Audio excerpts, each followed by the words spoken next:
Labdien, cienījamie preses konferences dalībnieki! Sākam preses konferenci par Latvijas un Lietuvas premjerministru tikšanos. Mediju pārstāvjiem būs iespēja uzdot interesējušos jautājumus pēc amatpersonu paziņojumiem. Lūgums reiķināties ar to, ka jautājumu skaits būs ierobežots, ņemot vērā preses konferencē atvēlēto laiku. Lūdzu vārds Latvijas ministru prezidentē Evikai Silinai. Latvijas premjerministra punkts. Man ir prieks jūs sveikt pirmajā vizītē Latvijā. Man džiugu jūs sveikt su pirmo vizitu Latvijoje. Mēs jau koordinējamies, attālināties ar otru sazanoties un sarakstoties, jo šodienas apstākļi un ikdiena ir tāda, kas prasa jau saziņu kopš brīža, kad premjerministrs tika ievēlēts savā amatā. Šī nav pirmā reize, ka es varu teikt, ka Latvija un Lietuva ir labi kaimiņi, partneri un sabiedrotie, bet kā šodien teica Lietuvas premjerministrs, tādas sajūta arī, kā radinieki esam. Ļoti daudz ir kopīgu lietu, kopīga vēsture un arī noteikti kopīga nākotne.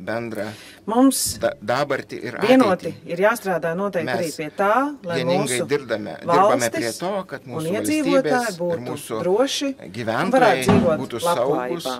Mums šodien sarunu fokusā ir 4 galvenie jautājumi. Drošība, atbalsts Ukrainai, Eiropas Savienības darba kārtība un, protams, ciešāka Baltijas valstu sadarbība, īpaši arī Rail Baltica jautājumā, kas vieno visas 3 Baltijas valstis.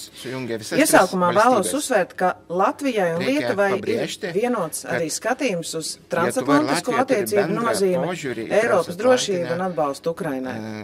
Mēs turpināsim mūsu ciešo sadarbību Baltijas, Ziemeļvalstu un citu reģionu valstu starpā.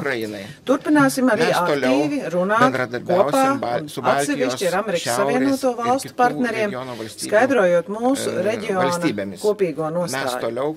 Mēs lēmām, ka tā kā Lietuva, arī Latvija ir jau lēmusi palielināt savus aizsardzības izdevumus, tad mēs arī kopīgi Eiropā aizstāvēsim lielāku aizsardzības spēju attīstību, kas, protams, nozīmē gan lielāku finansējumu, gan ieguldījumu aizsardzības industrijā.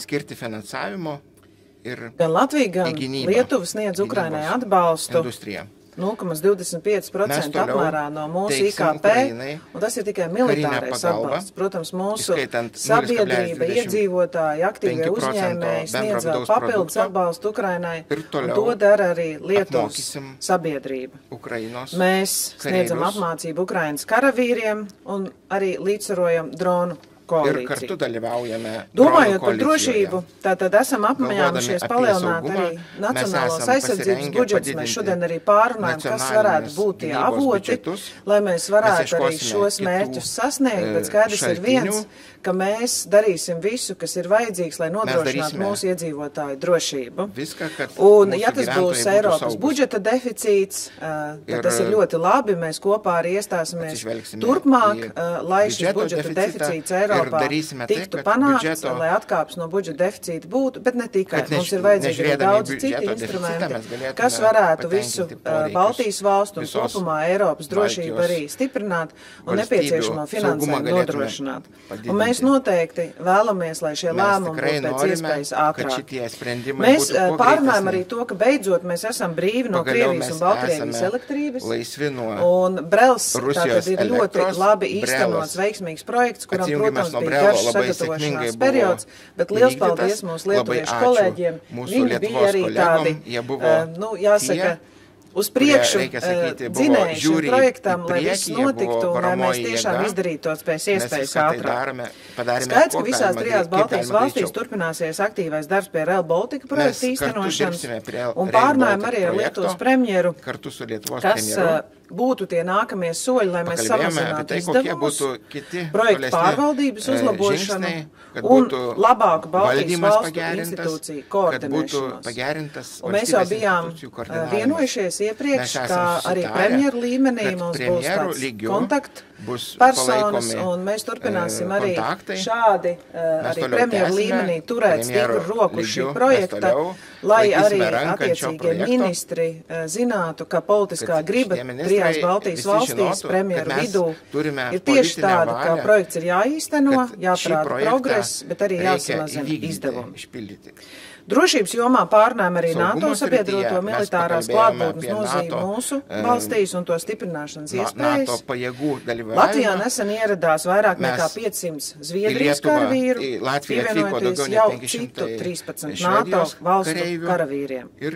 Kanādas vadībā Latvijā uzturas aptuveni 3500 NATO valstu karavīru. Mēs neesam vieni, sabiedrotie ir kopā ar mums. Darām daudz nacionāla aizsardzības spēju stiprināšanā un pie mums ir liela NATO militārā klātbūtne. Apspriedām arī galvenos uzdevumus Eiropas Savienības ietvaros. Mūsu interesēs ir steidzama papildus finansējuma novirzīšana Eiropas drošības stiprināšanai, kā jūs minēju. Un viens no prioritāriem jautājumiem arī turpmākajos mēnešos būs sarunas, kas parasti nav vienkāršas par Eiropas Savienības daudzgadu budžetu. Mēs noteikti strādāsim kopā ar Lietuvas un Igaunijas kolēģiem, lai panāktu gan katrai valstī atsevišķi, gan Baltijas reģionam kopā labāku rezultātu. Esam vienisprātis, ka jāturpina stingra politika, sankciju politika arī pret Krieviju, jāvēršas pret Krievijas ēnu floti un jāpaukstina importa tarifi no Krievijas un Baltkrievijas. Mēs visi atceramies līdzinējos gadījumus Baltijas jūrā, tikai kopā koordinējoties, parādot arī mūsu spēju gan politiski pielemt, ka mēs ciešāk sadarbosimies, gan arī praktiski strādājot kopā. Mēs ļoti ātri spējam arī identificēt vainīgās personas, kas sabojā Latvijas-Zviedrijas kabeli Baltijas jūrā. Vienlaiks, protams, vienojāmies, ka turpināsim atbalstīt Ukrainu, un šīs sarunas, kas šobrīd notiek, protams, katru dienu nes jaunas ziņas, bet mēs savā uzstādījumā paliksim nemainīgi. Lai mēs varētu finansēt arvien pieaugošās vajadzības, mēs noteikti strādāsim kopā ar Eiropas konkurētspējas un ekonomikas izaugsmas jomā, jo tas ir būtiski šim reģionam, tas ir būtiski mūsu drošībai. Mēs strādāsim kopā, lai būtu vairāk investīcijas un mazāk birokrātijas. Tāpēc kopā arī attīstīsim kapitāla tirgu un uzlabosim uzņēmējdarbības vidi kopumā Eiropā. Latvija un Lietuva un mūsu baltu tautas kopā ir piedzīvojuši sarežģītus, vieglus laikus. Mēs kopā izcīnījām brīvību, sastājoties rokās, veidojot Baltijas ceļu. Un tieši tāpat arī tagad mēs sastāsimies gan sadodoties rokās, gan arī sadodoties rokās mūsu politiskajā gribā, nepadoties un iestāties par mūsu Baltijas valstu drošību, neatkarību un spēju arī pārējai Eiropai saprast, ka ir jārīkojas tagad. Paldies! Lūdzu vārds Lietuvas premjerministram Ģintautam Paluckam. Nuoširdžiai dėkoju Sirsnīgi pateicos Latvijas premjerministrei par uzaicinājumu un iespēju piedalīties vizītē. Un šajos laikos, kad geopolitiskā situācija ir tāda, ka apstākļi mainās ļoti ātri, ir ļoti svarīgi zināt, kas ir tavi īstie draugi. Latvius mēs žiūrime uz latviešiem mēs skatāmies ne kā uz draugiem, bet kā uz radiem. Un tāpēc mēs vēršamies brāļuki, latvieši, un tāpēc to daram no visas sirds. Pirmiausia, norėčiau padėkoti vispirms gribētu pateikties cienījamai premjerministrei par sinhronizācijas projektu, kuru mēs kopā īstenojame gandrīz 18 gadu. Sutelkto veikimo ne vienos vyriausybės ir džiaugiuosi, jog mūsų regioninis bendradarbiavimas yra efektyvus ir tai leidžia ir ateityje tikėtis, jog galėsime įgyvendinti dar ne vieną svarbų projektą. Iš tų projektų mes esame aptarę pokalbio metu tiek atsinaujinančios energetikos plėtrą, tiek egzistuojančių elektros ir komunikacijų jungčių apsaugą Baltijos jūroje. Matome, jog situacija Baltijos jūroje įtempta ir yra šalių, kurios norėtų, jog ta įtampa ten ir pasiliktų, todėl reikėtų mums tikrai to koordinavimo ir bendrų pastangų ir ateityje. Taip pat kalbėjome apie įtampa svarbius infrastruktūros projektus, kurie yra svarbus tiek ekonomikai, visų trijų Baltijos šalių, tiek gynybai. Kalbėjome Išsamei kalbėjome apie Rail Baltikos projektą, kuris yra savo apimtimi didžiulis, techniniais parametrais sudėtingas, todėl reikalingas itin dalykiškas ir kruopštus politinis koordinavimas. Šiandien dėja tenka konstatuoti, jog praradome laiką, išaugo kainos, todėl čia jau reikės, kaip ir gerbiama premjerė minėjo, įsitraukimo visų trijų Baltijos šalių premjerų ir jų komandų, tam, kad ištiesintume ir išlygintume šio projekto įgyvendinimo kaštus ir tempus. Kalbėjome apie gynybą, kuri yra, sakykime, gyvybiškai svarbus uždavinys tiek Baltijos šalims, tiek visam regionui. Todėl lėšos, kurios papildomai bus skiriamos, jos turi būti naudojamos efektyviai. Ne tik organizuojant bendrus pirkimus, modernios ginkluotės, bet taip pat ir investuojant į mūsų gynybos sektorių savarankiškumą. Tai vadinu gynybos suverenitetu, kuris leistų mums tvirčiau ir rimčiau pasiruošti ir atgrasyti bet kokias pastangas grasinti mūsų Baltijos šalims. Žinoma, nepaprastai svarbu yra išlaikyti mūsų transatlantinę draugystę ir bendrystę su mūsų NATO partneriais. Matome, jog šiandien svarstyklės krypsta į daugiau dvišalį bendradarbiavimą ir pereinama nuo tokių mums įprastų daugiašalių diskusijų formato.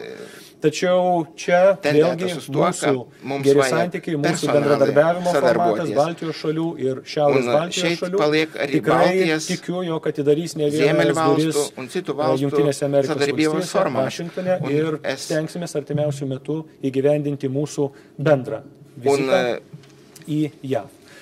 Kalbant apie paramą Ukrainai, laikas yra toks, jog iš tikrųjų bus testuojama, kas yra tikri draugai, kas vis tik tai nuo spaudimo ar aplinkybių pasikeitusių palūš. Todėl esu tikras, jog mūsų šalis Ukrainai pagalba tęs ir tas bendradarbiavimas tęsis iki teisingos taikos. Žiūrint į priekį ant mūsų politinės darbotvarkės stalo, tikrai turėsime dar ne vieną projektą ir užduotį, kur reikės bendro sutarimo, todėl džiaugiuosi, jog tas bendras sutarimas yra, bendradarbiavimas tęsis, nes mūsų likimai yra susiję. Linkiu mums visiems didžiausios sėkmės. Visiems vislielāko veiksmi. Paldies! Tagad laiks mēdīju pārstāvējiem iespēju uzdot jautājumus. Lūgums pacelt roku tiem, kuri grib uzdot jautājumus un pieiet pie mikrofona. Ziņu aģentūra Leta, lūdzu. Leta. Aģentūra Leta. Jā, labdien, ziņu aģentūra Leta, Līva Staķeva. Būs jautājums abām amatpersonām. Vai un cik karavīrus Latvija un Lietuva būtu gatavi sūtīt uz Ukrainu mieru uzturēšanai? Tātad mēs esam Latvijā par šo runājuši, bet šobrīd kopumā vēl ir pāragri runāt par karavīru sūtīšanu. Mums ir jāsaprot, kāds varētu būt kopumā šis formāts. Līdz šim skaidrs, ja tas būtu NATO ietvers, tad tas ir vieglāk izdarāms, ir skaidri, kāda ir šī komanda struktūra, kas vada šādus spēkus. Ja tas nav NATO ietvers, tad, protams, tā ir cita situācija. Jāsaprot arī, kādas varētu būt mūsu karavīru drošības garantijas, kāds arī vakar skaidroja preses konferencē. Tā kā mēs kopumā Latvijā esam šo diskutējuši arī ar militāru personām. Mums apmēram tā situācija ir skaidra, bet tā kā kopumā vēl Eiropas līmenī, transatlantisko partneru līmenī notiek daudz diskusijas. Šobrīd vēl vienkārši pāragri runāt par konkrētu skaitu, jo situācija var arī mainīties, mainoties tam ietveram. Ja tas nav NATO, vai tas ir NATO, vai tā ir labās gribas koalīcija, vai tas ir kāds cits formāts. Bet kopumā arī vakar, tiekoties Parīzes formātā, mēs pārunājām dažādas iespējas. Un man jāsaka, ka, protams, ka NB8 reģions, tā skaitā mūsu Lietuvas kolēģi, mēs visi esam jau gana gatavi rīkoties arī dažādiem scenārijiem. Iekšē mēs esam arī valdības līmenī dažādi scenārijas pārunājuši. Mēs esame įvairius formatus aptarę. Kalbant apie taikos dėrybas Ukrainoje, pirmiausia, mes matytume pasiekti paliaubas, tuomet taikos, tam tikrų susitarimą ir taikos susitarimų rėmuose būtų apibrėžta, kas yra ir iš ko susidaro taikos palaikymo misija. Todėl iš tiesų toks sprendimas turės būti priimtas Europos ir NATO apimtyje. Ir kalbant apie tikrasias saugumo garantijas, be JAV palaikymo, nebūtinai tiesiogiai, sakykime, savo karių pavydalu, bet be JAV karinio palaikymo tokia taikos misija nebūtų pakankamai stipri, jog pasiektų atgrasimo efektą ir nekiltų noras atnaujinti karo veiksmus. Todėl čia iš tiesų reikės įdėti labai nemažai pastangų ir džiaugiuosi, jog mūsų regione, Šiaurės Baltijos, Aštuoniukės regione, ta valia yra stipri ir ta valia yra transliuojama tiek NATO, tiek Europos Sąjungos mastu, tiek apie tai žino ir girdi naujoji JAV administracija. Nākamais. Current time. Sveiki, Denisas Kišinevskis, Laisvosios Europos radijo korespondentas, Current Time TV, aš ir premjerė norėčiau užduoti klausimą.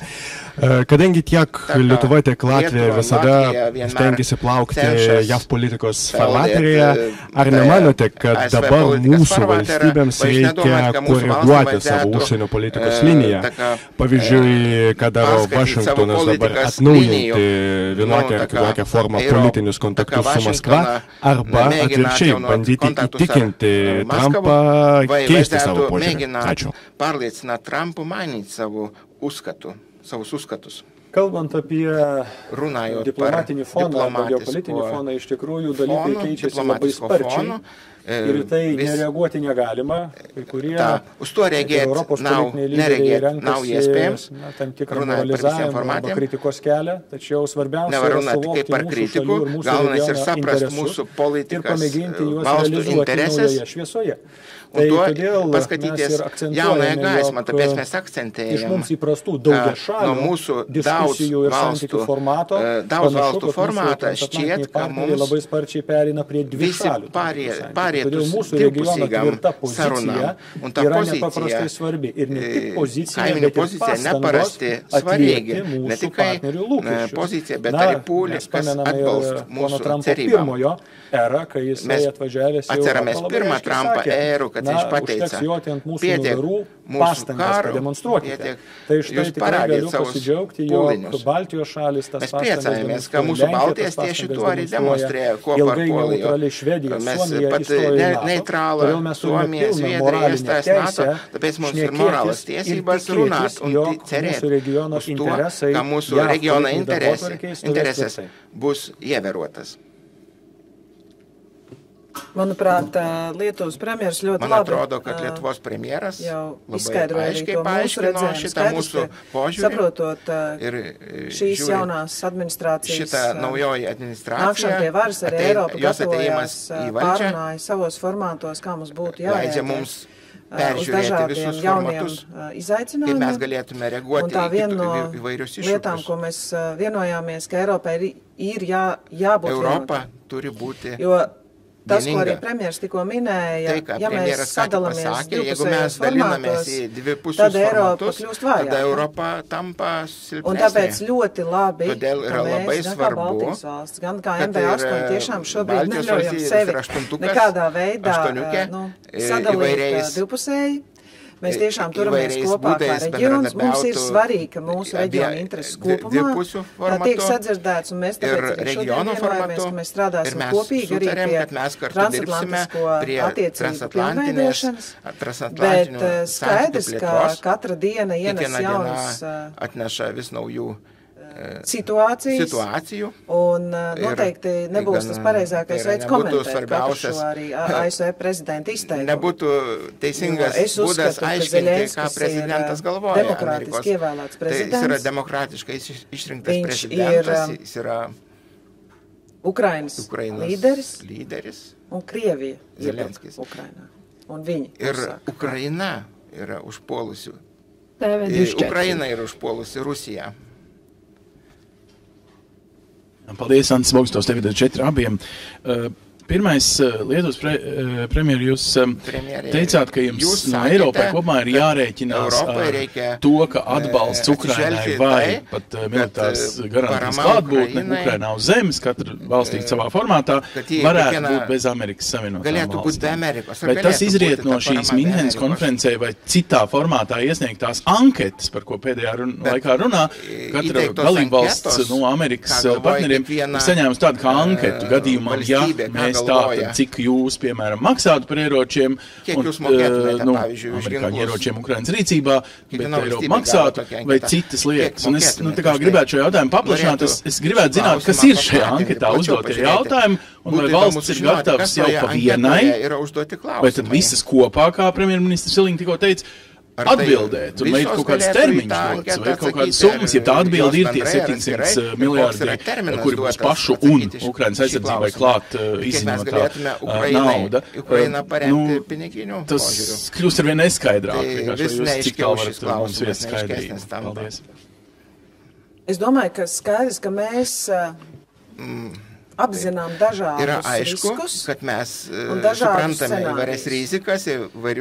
Un mums ir arī jāapzina scenārijus, vadoties tiešām gan Minhenes konferencē dzirdētā, gan arī šīm anketām, cik varētu būt vajadzīgs vēl papildus Eiropas resursus, ja gadījumā Amerikas Savienotās valsts kaut ko dara savādāk, bet tas nekur nav šobrīd tā konkrēti arī teikts. Bet mums ir šobrīd uzdevumi daudz uz galda, jo Eiropa viennozīmīgi uzskata, ka nevar sākties miera sarunas, nevar tik pārtraukti šī militārā Ukraina spēja aizsargāt sevi, tāpēc viņiem ir vajadzīga palīdzība. Un Eiropa kalpē vakar arī pārunājām Mēs kalbējāmies apie šią paramą ir Paryžiuje kalbėjome apie tai.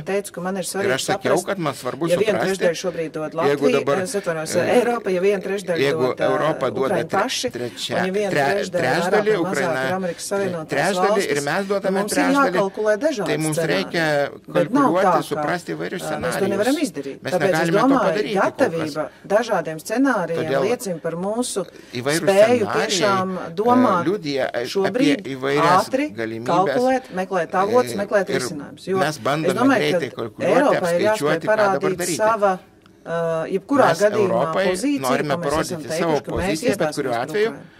Kad mēs rēmēm Ukrainą, tai yra ir mūsų dienotvarkė tokia. Parama Ukrainai tikrai nenutrūks. Atbalsts Ukrainai netiks pārtraukta. Šalies išdavystė. Mes esame ištikimi partneriai, draugai.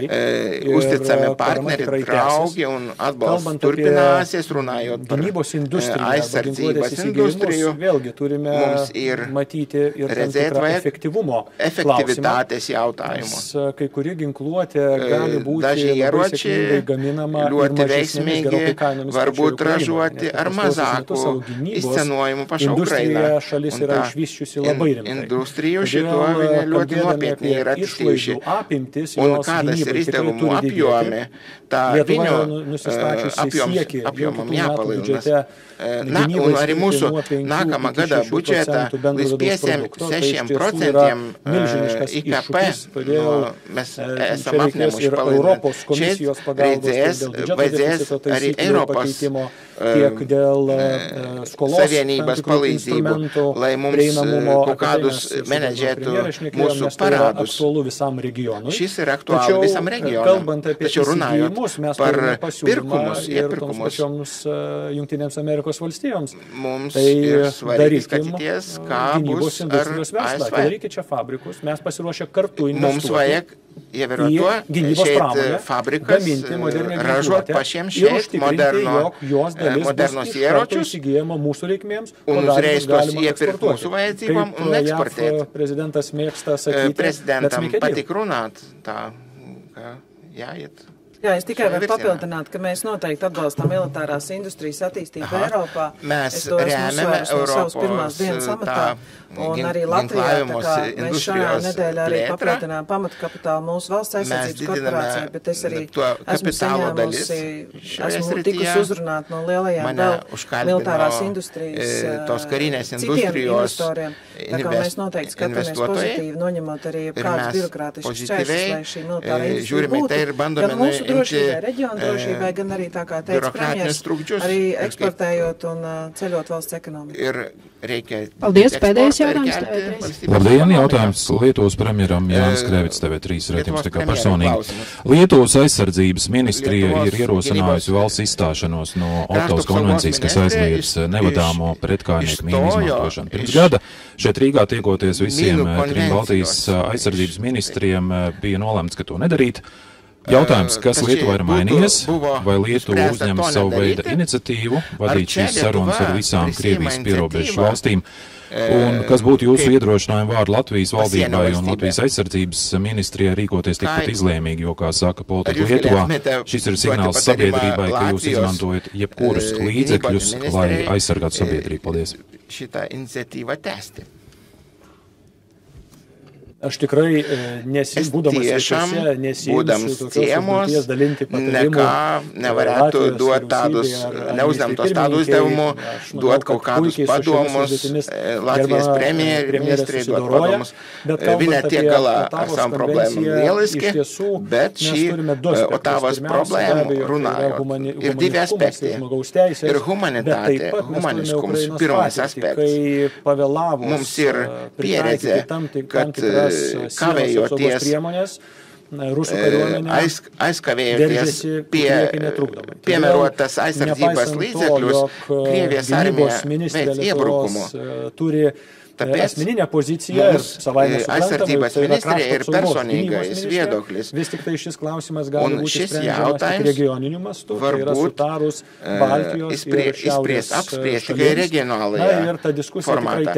Un šī diskusija turpināsies. Konkrēti mēs investējam mūsu aizsardzības tajās kapacitāte, kas ļautu mums īsajā laika periodā aprūpēt sevi ar nepieciešamiem līdzekļiem un arī rūpēties, lai gan Lietuvas, gan Latvijas, gan Igaunijas robeža būtu droša. Paldies! Līdz ar to preses konferences paredzētais laiks ir pagājis. Preses konferences laiks ir pasibaigies. Ačiū už dėmesį. Ačiū.